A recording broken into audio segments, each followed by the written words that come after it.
Salut à tous et à toutes, salut PA. Salut Benoît, bonjour à toutes et à tous. Alors aujourd'hui, on va analyser la prochaine journée de rugby de Top 14, même s'il y a aussi la dernière journée de Pro D2. On en touchera peut-être un ou deux mots, on verra ça tout à l'heure. Voilà, je sais que toi PA, tu y seras, donc voilà. Au SA15, Tout à ton fait. club, le club le plus proche. J'allais dire que tu supportes, surtout le club le plus proche de chez toi. Ouais, c'est Voilà, c'est un surtout peu, ça. C'est surtout c'est ça. un peu- À une dizaine de minutes, c'est pratique. voilà, c'est pratique, on va dire, pour aller voir un peu de rugby professionnel. Donc, nous, on va commenter, analyser, enfin, comme on dit, c'est un peu de l'aide à la prise de décision. Voilà, si on peut vous aider à décanter tout ça. Avec le middle, parce que jeudi dernier, on l'avait dit, on n'avait pas le middle. Voilà, donc là, on va avoir une petite vision un petit peu plus claire des équipes qu'on n'avait pas la semaine dernière. On entame la 24e journée. Ouais, c'est ça. On va voir ça ensemble. Est-ce qu'on revient vite fait sur la semaine dernière On n'a Allez. toujours pas compris. On n'a toujours pas compris pourquoi le Racing Métro avait laissé certains joueurs sur le banc. Parce qu'ils ont été quand même déterminants sur la fin. Voilà. Ouais, c'était le Racing avait j'ai envie de dire quasiment une balle de match là parce que en éliminant La Rochelle, il leur restait plus qu'un duel à distance avec Clermont. En sachant qu'il va y avoir un Clermont Racing, alors pas cette semaine, mais après la Coupe d'Europe. Parce qu'on va le dire tout de suite, la semaine prochaine c'est Coupe d'Europe, donc il n'y a que deux clubs qui joueront, Montpellier et l'UBB. Voilà, les C'est ça. autres, ça sera repos le week-end prochain. Euh, ouais, bizarre, ils ont laissé Tuisova et Abossi sur le banc, c'est quasiment leurs deux meilleurs joueurs, je trouve. Et quand ils sont rentrés, bah, tout de suite, il y a eu un impact. Et derrière, bah, il y a cette décision de tenter un drop à 40 mètres à la fin, alors qu'ils ont quand même relancé de leur 22. Ils sont arrivés dans les 40 mètres de La Rochelle. Et ils tentent un drop là, bon, manque de patience, clairement.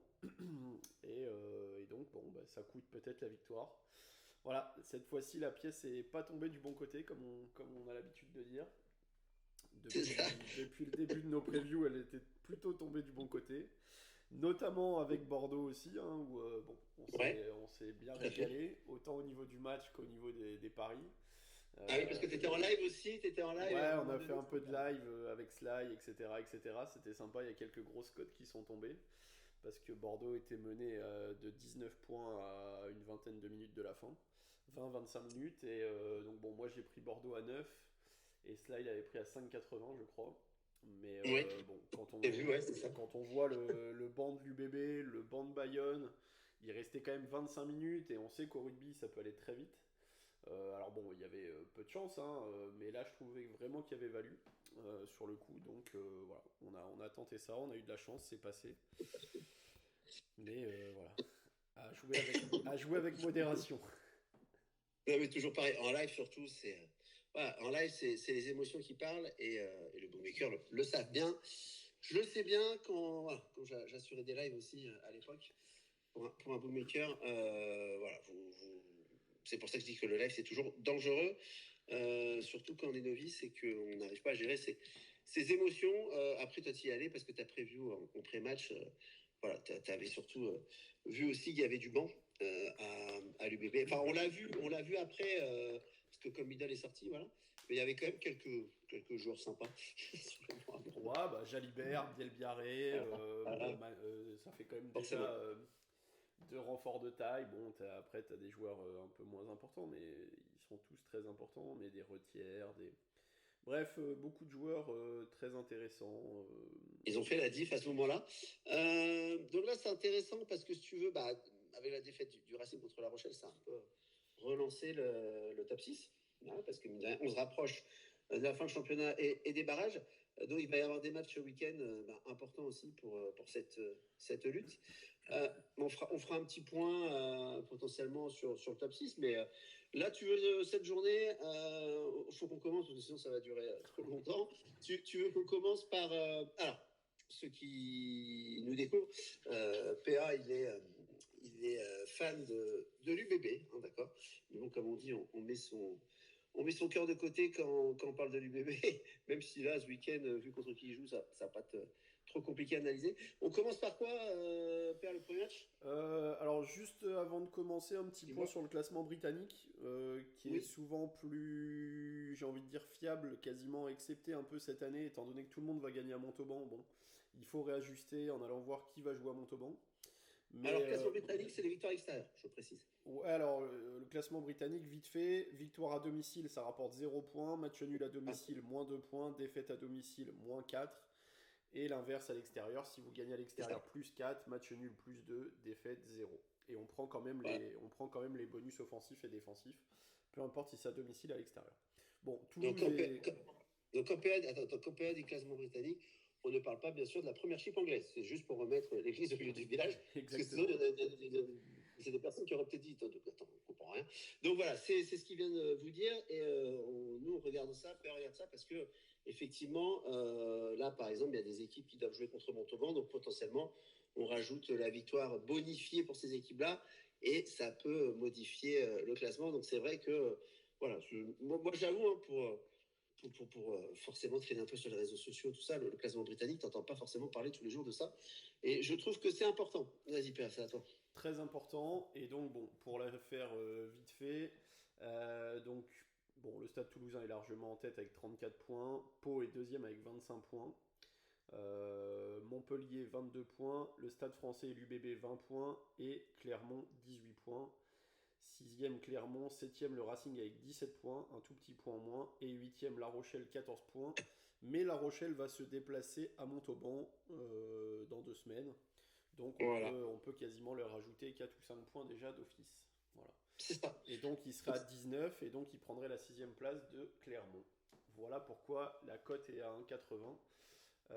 Autour d'un 80 sur les différents books pour le top 6 de La Rochelle, qui n'est que pourtant huitième au classement britannique et Oui. huitième au classement aussi voilà, normal, on va dire. C'est la bonne lecture parce on nous a posé la question et donc effectivement, et le Racing était à 3.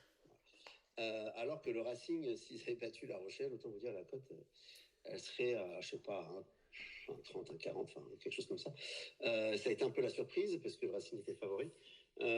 Donc c'est important de vous dire tout ça et c'est aussi, voilà, ça explique un petit peu les cotes. Donc La Rochelle, 1,80 aujourd'hui, puisqu'on considère que contre Montauban, ils vont prendre 4 ou 5 points.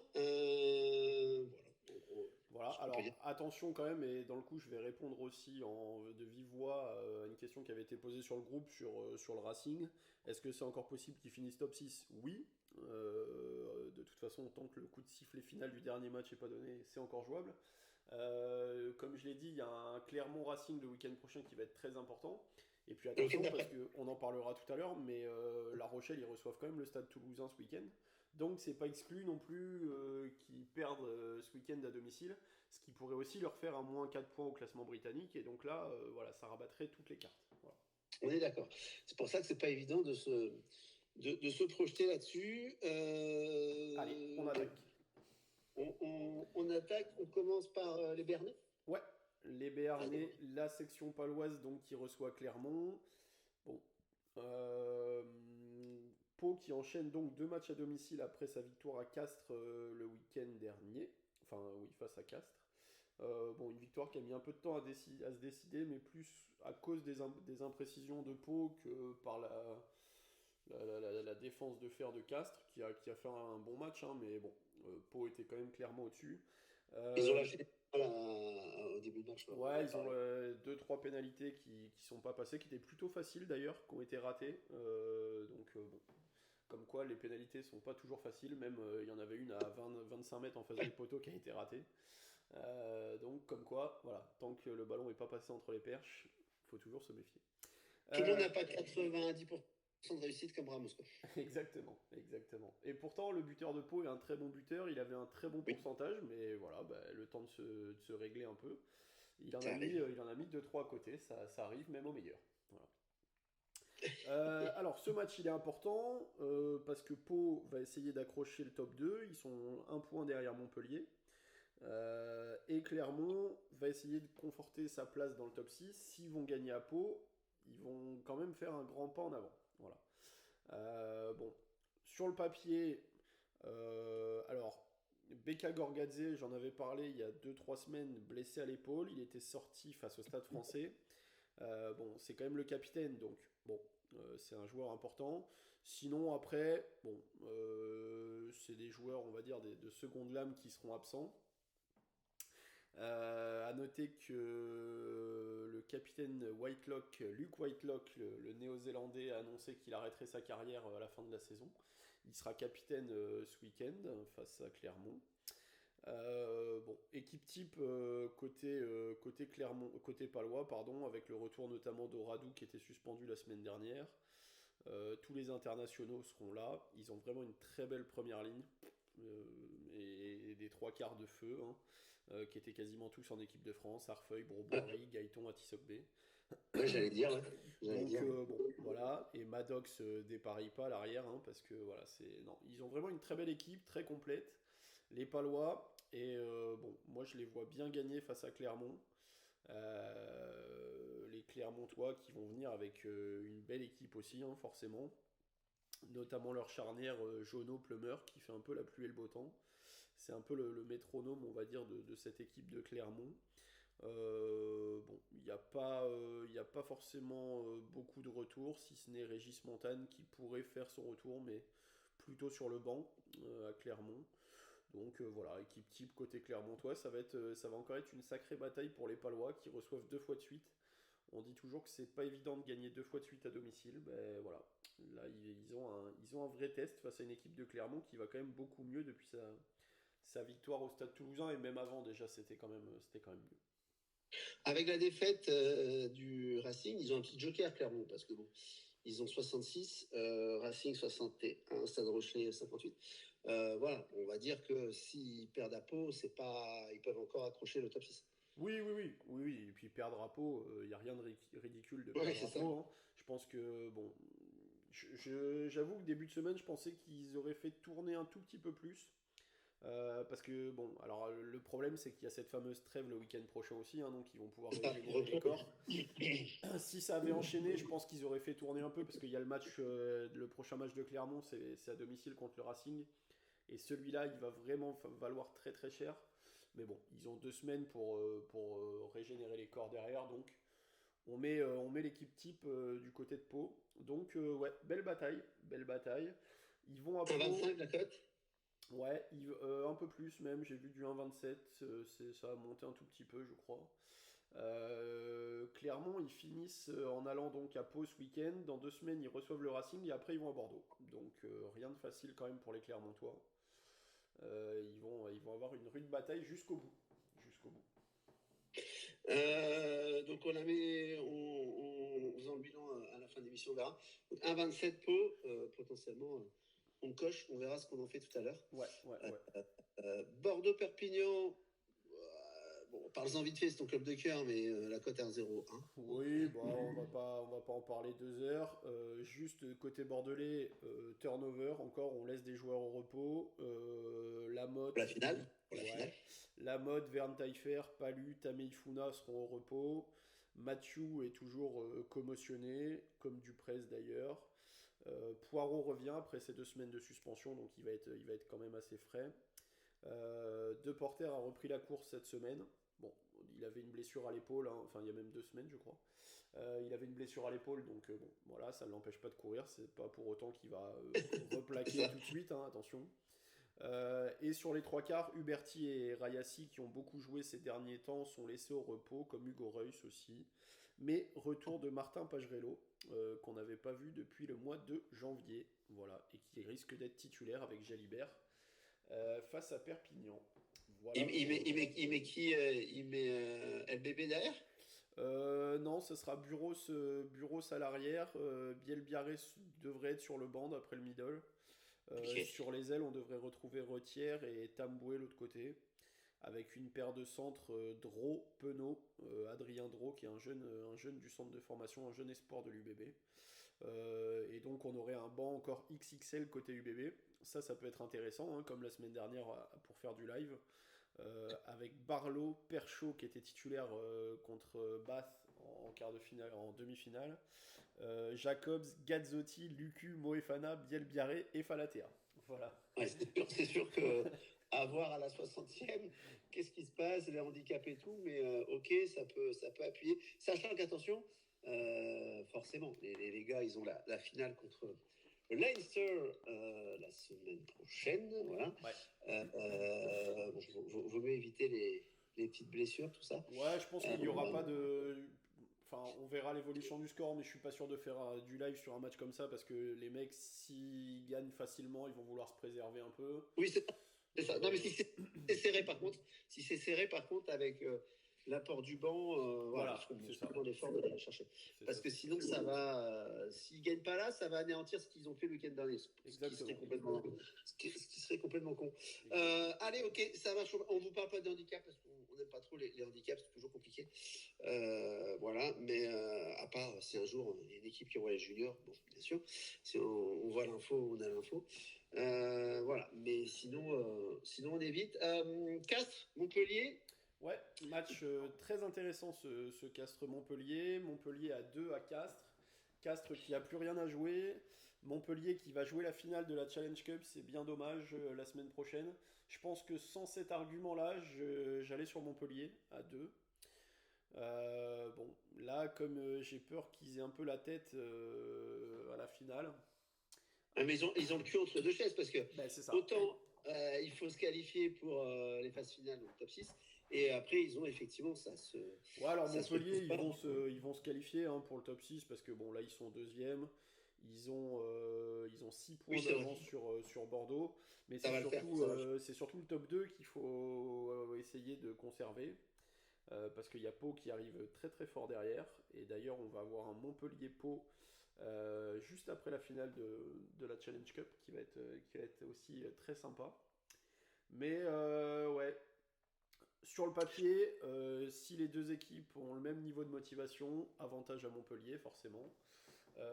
Et donc, bon, ils sont à 2, c'est pas mal.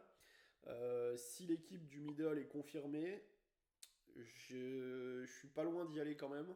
Parce que en première ligne, on a WLC, là, le talonneur qui est vraiment incroyable cette saison, révélation. Béconnier, Nouchi, le capitaine qui est là aussi, Ali Price et Domingo Miotti, la charnière habituelle. Tom Banks à l'arrière. Bon, c'est Picardo qui a mis un quadruplé la semaine dernière contre Montauban, pardon. Alors bon, c'est Montauban, mais quadruplé, c'est quand même pas tous les 4 matins. Bref, très belle équipe côté Montpellier. Et côté Castré, pardon. Bon, on a aussi une belle équipe avec Colonna qui va jouer son deuxième match de la saison après le week-end dernier, je crois. Bon, sinon après c'est du classique côté Castré qui vont pas faire l'impasse quand même sur ce match. Hein.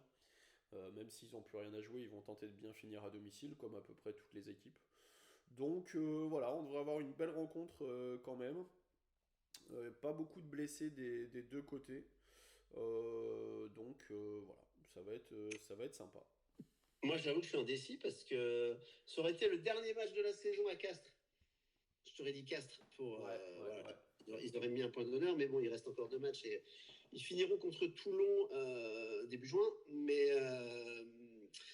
Enfin, mais début juin, pardon. Donc là, j'avoue que je suis. C'est la lecture de ce match-là pour moi. Montpellier qui joue la finale la semaine d'après. Match super important après la finale encore. Donc, si tu as un petit moment pour faire un turnover, bah, c'est là, quoi. Parce qu'après, franchement, ça va être complicado. Est-ce qu'ils peuvent pas tout viser? Le top 2, je veux bien, mais là, si tu fais un gros match, tu hypothèques, enfin, tu mets, comment on appelle ça? Tu hypothèques, pardon, un petit peu tes chances à la challenge, quoi. Donc, j'avoue que j'ai du mal avec ce match. Ouais, et puis bon, alors ils finiront à Lyon, hein, Montpellier, où ils peuvent aussi aller gagner. Hein. Oui. Donc bon, ouais, c'est pas évident. Pas évident. Parce que c'est l'Ulster, hein. L'Ulster, ça tape, hein, le week-end prochain. Ouais. C'est l'Ulster, et après ils enchaînent avec la section paloise. Hein. Alors, bah oui, non, mais c'est pour ça que je te dis que. Voilà. Bon. Non, pas évident. Si t'as un petit moment. Pas évident de jouer sur ce match, mais bon, moi, petit avantage quand même à Montpellier, même s'ils sont outsiders pour les books, moi j'aime bien. quand tu vois qu'ils sont favoris à 1,30 contre l'Ulster, bon, voilà. Je trouve Ouais. ça bas, personnellement. Ouais, sur les matchs de phase finale comme ça, c'est Compliqué. c'est compliqué. Peu importe, tu vois, en demi contre les Dragons, ils étaient aussi largement favoris. Et j'ai bien vu le moment où ils allaient quand même passer à la trappe. Je sais plus combien ils gagnent, mais ils gagnent de très peu. Alors que la cote, elle était à 1,03 ou 1,05, je crois. Donc sur les phases finales, c'est quand même très compliqué, quoi. Voilà. Ok. Moi, j'avoue que voilà, ce match-là, il ne m'inspire pas. Toi, tu irais plutôt légèrement sur Montpellier. Nickel, écoute. On passe au Loup Ouais, contre Bayonne. Alors, bon, Bayonne, ils sont malades. Bon, le Loup, c'est pas génial non plus, on va dire. c'est ça. Là, il n'y a vraiment pas un match. Disons que si j'en avais un à ne pas regarder, ça serait celui-là. C'est ça. Entre deux équipes qui ont plus rien à jouer. Ouais, compliqué. Ouais, compliqué, toujours très compliqué de connaître un peu le niveau de motivation. Tu l'as dit, Bayonne est malade, et très malade même, j'ai envie de dire. On va rappeler que Bayonne n'a toujours pas gagné à Jean Daugé quand même cette année. Alors attention, on parle d'année civile, hein. Mais Ouais, bon, on est quand même le 15 mai. Le seul match qu'ils ont gagné, c'était contre Clermont et c'était à Anoeta, à Saint-Sébastien. Donc bon, voilà. Il se déplace au Loup, le Loup que je voyais beaucoup mieux que ça cette saison,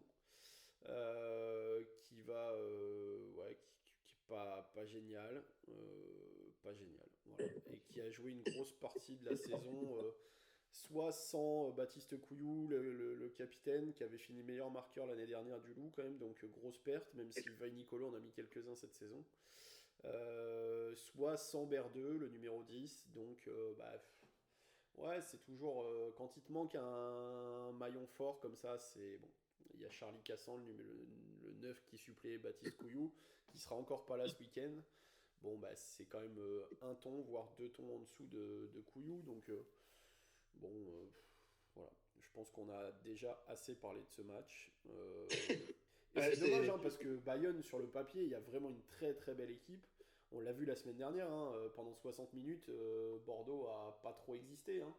à galérer. Ouais. Ils ont pas trop existé, mais bon, bah voilà, le banc a fait la différence.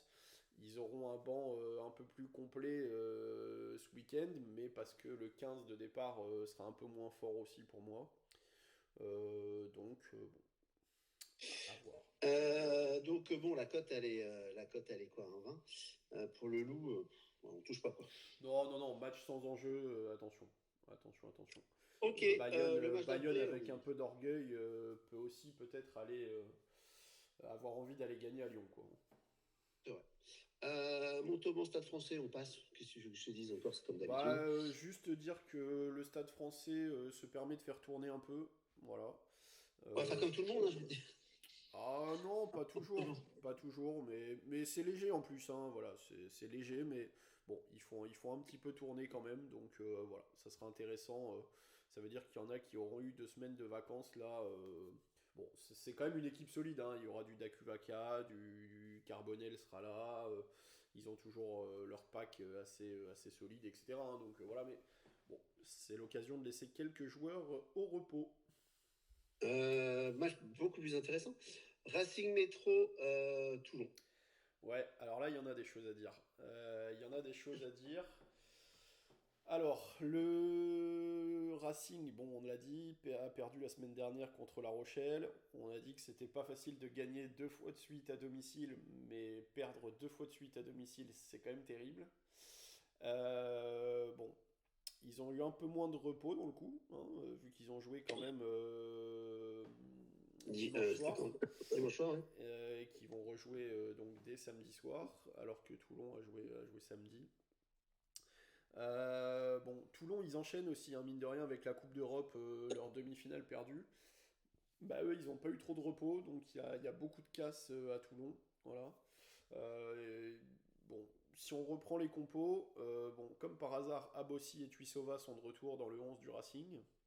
Sans blague, la surprise. Voilà. Et sinon, on retrouve quasiment la même structure que la semaine dernière. Bon, le talonneur chilien Escobar devrait être titulaire à la place de Tarit. Et ils ont quand même perdu Caraïvili. le pilier, qui s'est blessé la semaine dernière, mais sinon, ça devrait être quand même assez solide côté Racing Men. Par contre, alors là, il y a beaucoup de choses à dire côté Toulonnais. Pourquoi? Parce que je vais vous citer tous les joueurs qui sont en fin de saison, du côté de Toulon, blessés, donc fin de saison. Dani Priso, Brian Alain-Ouessé, Swan Rebadge, Lewis Lodlam, Patrick Twifoy, Gabin Villiers, Marius Daumont. On ajoute à ça l'absence de Charles Olivon, je crois que je ne l'ai pas vu dans le groupe. David Riban, c'est Teddy Bobigny. Voilà. En plus de ça, Oliver Cowie, le centre, blessé aux côtes, s'est pas entraîné normalement cette semaine. Voilà la liste des absents. On devrait retrouver Baptiste Serin sur le banc des remplaçants. Donc on démarre avec une équipe, alors bon, une belle équipe hein, côté toulonnais, mais bon, on sent que là il y a quand même beaucoup de fatigue. Bon. Motivation sur le Racing, et je pense qu'ils vont pas faire 2 fois l'erreur de perdre à la maison. Parce Ouais. que là, Ouais, et puis c'est surtout que là, s'ils perdent à la maison, là pour le coup, ça sera vraiment définitivement terminé. Ouais. donc, effectivement, la cote, allez, là, quand on enregistre le podcast, c'est 1,24, 1,25, 1,24, le max que je vois. Écoute, moi, j'avoue que. Alors, en fait, Pau Clermont et Racing Métro Toulon, c'est les mêmes cotes. Ouais, Voilà. c'est ça. Voilà. Donc, en gros, moi, je pense que Toulon aura moins la motivation que Clermont, par exemple. Ouais, c'est ce que j'allais te dire. J'allais te dire, si je devais en choisir une des deux, j'irais plutôt sur le Racing. Voilà. Même si le Racing nous a fait un enfant dans le dos le week-end dernier. Il y a un moment donné, quand tu dis gagner 2 matchs à la maison, c'est pas évident, mais c'est très rare pour des équipes comme ça d'en perdre 2 Ouais, à la maison. Sans oublier que le Racing était invaincu jusqu'à la semaine dernière à domicile hein, quand même. Hein, donc bon, voilà. Non, mais c'est ça. Ah oui, c'est vrai que la semaine dernière, on l'avait dit ça. Ouais. Comme quoi, toute série a une fin. Bien sûr. Ça, on est bien d'accord. Mais et j'avoue, et je te dis, on n'est pas très chaud sur les handicaps et tout, mais je sais pas combien est le handicap, je sais pas, -5 par exemple, -4,5, -5, parce que je pense que le Racing, pour essayer de se rattraper de la semaine dernière, ça va pas être évident contre Toulon, mais je pense qu'ils vont vouloir potentiellement aller chercher un bonus et pas forcément que la victoire. Donc écoute, on verra parce que là pour l'instant je vois pas trop les handicaps. C'est quand le match? Ouais, c'est demain 21h. Ouais. Mais tu vois, voilà, un petit moins 4,5 à l'histoire d'avoir un essai non transformé. Pourquoi pas? Pourquoi transformé. pas? J'avoue que ça pourrait me plaire et ça vous ferait quand même monter la cote. Passer, je pense, à 40, à 45, quelque chose comme ça. Donc, écoute, non, moi, j'aime bien les Racing Man sur ce match-là. Donc, écoute, voilà. J'aime bien aussi. Il en reste un match. Le dernier, mais pas le plus inintéressant des matchs du week-end. La Rochelle, Stade Toulousain. Ouais. Alors, là, il y a quand même des choses à dire. Bon, La Rochelle qui a gagné le week-end dernier, on l'a assez répété et ça nous a fait assez mal, donc on va arrêter de le dire. Il y a du La Rochelle à 2,05 et du Stade Toulousain à 1,68. Alors ça, les cotes, en fait, La Rochelle monte, Toulouse descend. Si tu veux voir les dernières tendances, j'ai été voir là sur... Ouais. Je vais voir, il y en a plein, mais je vais voir sur Odds Portal. Voilà les tendances actualisées. Ouais. Donc côté... allez, on commence par les Rochelais qui jouent à domicile. Donc Dylan Leeds et Mathias Haddad, sortis tous les deux la semaine dernière, sont forfaits pour ce match-là. Boudéan sera pas là non plus, Bourgarit non plus. Et après, c'est des absents de longue date, Skelton, Danty, Vunivalu. Il y a le retour de Jack Nowell, quand même, l'international anglais, qui devrait être dans le 15 de départ, à voir quand même. C'est peut-être pas fait, mais le middle l'annonce dans le 15 de départ. Bon, côté Rochelet, bah, sinon c'est à peu près la même équipe qui a joué le week-end dernier, avec juste dans le coup Bollinger qui prend la place de Dylan Leeds. Bollinger qui est un jeune joueur qui prend la place à l'aile. Bon, sinon ça reste du solide hein, côté Rochelet. Le banc est un peu plus léger, je trouve. Donc ça aussi intéressant à suivre. parce qu'il y a un banc qui est plutôt intéressant côté Stade Toulousain. On va peut-être commencer par le banc du Stade Toulousain d'ailleurs, mais sur le banc on aura Movaca, Neti, Flamand, Graou, Teddy Thomas, Paul Coste, Joël Merclair. Bon, c'est quand même du solide tout ça. Et Quand ça rentre, effectivement, ça baisse pas de niveau, quoi. ouais, et j'ai oublié Clément Verger. Donc ouais, ça va pas baisser le niveau, alors que côté Rochelet, bon, c'est un peu moins fort. À voir encore une fois hein, les compos définitives, mais si c'est ce qui est annoncé là par le middle, oui. Le Stade Toulousain. Dupont, Ramos, tout ça, c'est titulaire? Alors Dupont-Ramos titulaire en charnière d'ailleurs, Ah, ok. puisque Ntamak devrait pas. Alors j'ai pas d'infos sur Ntamak, mais il devrait pas être dans le groupe. Voilà. On a le retour de Julien Marchand et Calvin Gourgue, qui sont quand même deux retours de poids. Surtout Julien Marchand, vu que c'est un talonneur. Mais non, sinon, ça va être très solide côté Stade Toulousain. On va retrouver Meafou, Willis, capitaine. Kroos, Dupont, Ramos à la charnière. Aux ailes, on aura Lebel avec Célian Pouzelgue, un jeune joueur du Stade Toulousain. Une très belle paire de centres avec Barassi et Gourgue, donc. Et à l'arrière, Mathias Remu, l'international belge. En fait, si Toulouse est motivé, Bah, Toulouse va ils ont, voilà, ouais, et ils ont fait du petit bois de Toulon le week-end dernier. c'est ça. Il y a eu, je sais pas, ils ont marqué le double de points, je crois, il y a eu 50 à 25. Ouais, je sais plus, c'est ça, 52-28, quelque chose comme ça. Ouais, voilà. Donc, toujours pareil, d'ailleurs c'est pour ça qu'on a pris Toulouse gagne le championnat aussi, parce qu'on estime, malheureusement pour toi, que l'UBB sera potentiellement un peu fatigué lors de ces phases finales. Je vois pas dans quel monde La Rochelle va battre Toulouse. Voilà, Bah, encore une fois, tout dépend de la motivation du Stade Toulousain. Et c'est ça en fait, Voilà. c'est ça. C'est Parce ça. que, qu'on soit clair, le Stade Toulousain peut gagner partout. Partout où ils vont, ils peuvent gagner face à toutes les équipes du top 14 Ouais. quasiment. Si ce n'est contre Montpellier, Pau et Bordeaux peut-être. Mais sinon, ils peuvent gagner partout. Voilà, donc après, ça dépend un peu de leur motivation aussi. Ils se sont rassurés la semaine dernière en gagnant à Toulon. Bon, je pense qu'ils ont envie de bien finir aussi. Voilà. C'est pas dans l'ADN du Stade Toulousain de se dire allez, on la joue un peu tranquille, etc. Non, je pense que c'est pas du tout l'envie du Gomola. Donc non, je pense qu'ils vont jouer à fond. Et donc ouais, je pense que Toulouse peut gagner à La Rochelle. Ouais. Après, La Rochelle, de toute façon, c'est. Je vais te dire la dernière chance, parce que s'ils perdent contre Toulouse, certes, ils gagneront contre Montauban, mais je sais pas si ça sera. Il restera un match après, je sais pas si Ouais, ça non, sera. ça sera trop court. Ça sera trop court. Mais par contre, je vais redire ce que j'ai dit la semaine dernière, mais je vais pas changer mon fusil d'épaule malgré ce qui s'est passé. Mais on n'a pas vu non plus un grand Stade Rochelet la semaine dernière. Pour moi, c'est plutôt le Racing qui a déjoué la semaine dernière Il y a des jouets, ouais. que La Rochelle qui a fait un grand match, même si ils ont fait une très bonne première mi-temps. Bon, moi, j'ai pas encore revu un grand Stade Rochelet, quoi. Voilà. Donc, il va falloir quand même sacrément élever le niveau de jeu face à Toulouse. Donc, bon. Ok. Avantage, Les codes sont en train de bouger. Les codes sont en train de bouger. La Rochelle était favori, pas outsider.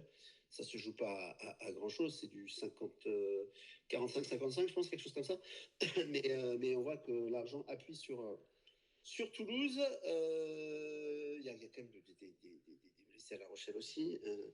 Et puis intrinsèquement, voilà, il n'y a pas photo. Donc j'aurais du mal sur ce match à jouer contre Toulouse, effectivement. Écoute, PA, on a fait le tour. Si on devait faire un petit bilan, tu me dis si tu es d'accord. Ouais. Racing. Voilà, pour moi, si tu as un truc à mettre en tête de liste, c'est le Racing qui gagne chez eux contre Toulon. Ensuite, tu me dis si t'es OK ou pas. Ouais, pour moi c'est OK. Je t'arrête pas. Si je suis OK, si j'avais à mettre un dixième idée sur ma liste, j'hésite entre Pau et Toulouse. J'hésite entre les deux. Voilà, je mettrai les deux. Alors, bien sûr, la cote n'est pas la même, hein, parce que vous avez du Pau à 25 et du Toulouse on va dire à 80 encore. Voilà, qu'est-ce que tu dirais là-dessus? Bah, plutôt Pau. Moi, j'irais plutôt sur Pau. Je pense aussi qu'il peut y avoir un peu de relâchement côté Clermontois. Ils ont quand même beaucoup enchaîné, bien enchaîné les Clermontois, hein, puisqu'ils restent sur 3 victoires de suite contre Lyon, contre Toulouse et contre Perpignan, il peut y avoir un peu de décompression un peu naturelle. Et donc, bon, je vois bien Pau, j'aime bien cette équipe de Pau, hein, qui est très complète, comme j'ai dit tout à l'heure. Et donc, voilà, je privilégie Pau par rapport au Stade Toulousain, juste parce que Pau a encore quelque chose à jouer, là où Toulouse a plus grand chose à jouer. Et donc, Toulouse Ouais. peut aussi avoir un peu de relâchement, c'est à La Rochelle. C'est pas si facile que ça, hein, mine de rien, d'aller gagner à La Rochelle. Donc voilà. Mais je suis d'accord avec toi que bon, Toulouse arrive pas loin derrière. Et après, bon, toi, j'avoue que pour un quatrième avis. Moi, le cas Montpellier, franchement, j'arrête pas à lire. Toi, tu verrais plus Montpellier, ok. Ouais, Euh, mais c'est pas pour autant que j'irai dessus, hein. Là, tu vois, c'est pareil, c'est plutôt un avis comme ça. Ça, c'est un match typiquement où il faut faire un peu de live, voir comment ça se passe, et puis aviser. Mais bon, le banc de Montpellier est pas génial non plus, donc attention à ça quand même. Même si celui de Castres est pas génial non plus, hein, mais bon. Moi, voilà, on sait pas trop s'ils vont avoir la tête complètement à ce match du côté de Castres ou s'ils vont avoir la tête à l'Ulster. Voilà, donc ouais, en- j'avoue que j'aurais dû aller regarder l'année dernière et les années d'avant les équipes françaises qui jouent en finale, parce qu'on est souvent en finale du Challenge Cup, je crois. ouais, bah Euh, en effet, tu vois, en Challenge Cup et en Champions Cup aussi, donc ouais, j'aurais voulu voir qu'est-ce que les clubs français faisaient en championnat la semaine d'avant. ouais. J'aurais dû aller voir pour avoir une petite idée, mais effectivement, ils peuvent avoir la tête à la finale. Bah En tout écoute, cas, on a ce qui est fait. sûr, c'est que côté bordelais, il y a eu quand même beaucoup de turnover là depuis 2 semaines entre le match du week-end dernier à Bayonne et ce Ouais. week-end. Ils vont arriver avec une équipe quand même relativement fraîche en finale, un peu moins du côté de Montpellier où on a fait un peu moins tourner. Mais Hmm. ouais, côté bordelais, en tout cas, tout le monde aura soufflé. Nickel. Alors là, la semaine prochaine, on fera pas de podcast. Il n'y a que deux matchs. Hein, c'est la Coupe d'Europe. Enfin, lorsqu'on on n'a pas prévu ça, peut-être de dernière minute, on fera quelque chose. Mais voilà. Donc PA, il est pour l'UBB, hein, bien sûr. Il n'y a pas de secret. Il supporte l'UBB. J'avoue que Montpellier-Leicester, voit Leicester à supérieur à 3. Écoute, voilà, j'avoue que j'irai étudier ce match-là et voir un petit peu s'il y a potentiellement quelque chose à faire ou pas, parce que je trouve ça, la différence de coach, je trouve ça assez énorme, sachant que Leicester, voilà, c'est pas normalement n'importe qui, c'est pas une petite équipe, même si cette année, c'est pas non plus des foudres de guerre qu'ils ont pu être par le passé, mais bon, ça a quand même battu Exeter à la maison, demi-finale, voilà, assez facilement. On a fait le tour, PA. C'est bon pour moi. Allez, bah écoutez, merci à vous en tout cas. J'espère que le format vous plaît. On va continuer à persévérer là-dessus. PA, enfin cette année, non, mais PA suit la pro des deux aussi. Voilà. Moi, j'espère que Vannes, il y aura un club breton l'année prochaine en top 14, ce serait top. Même si aller voir un match à l'Arabie, c'est toujours compliqué parce que c'est over full. Bah, c'est comme à La Rochelle. Voilà. C'est très. Le rugby plaît sur la côte ouest atlantique, on va dire. Voilà, surtout quand on remonte. Mais bon, on verra. Mais ça nous titille aussi de faire ça. Mais vous voyez, déjà, ça dure 35-40 minutes. En tout cas, voilà, j'espère que ça vous aide à analyser tout ça, à prendre vos décisions. On vous a dit vers quoi nous on penchait. Et puis, bah, écoutez, on vous dit au pire, rendez-vous dans 2 semaines pour la prochaine journée de Top 14. On s'approchera de la fin, il y aura des choses à faire, ça c'est sûr. Et encore merci à toi PA pour ta collaboration. Et ben avec plaisir, Benoît. Bonne fin de journée à tous et puis bon week-end rugbystique. Salut à tous, bye bye.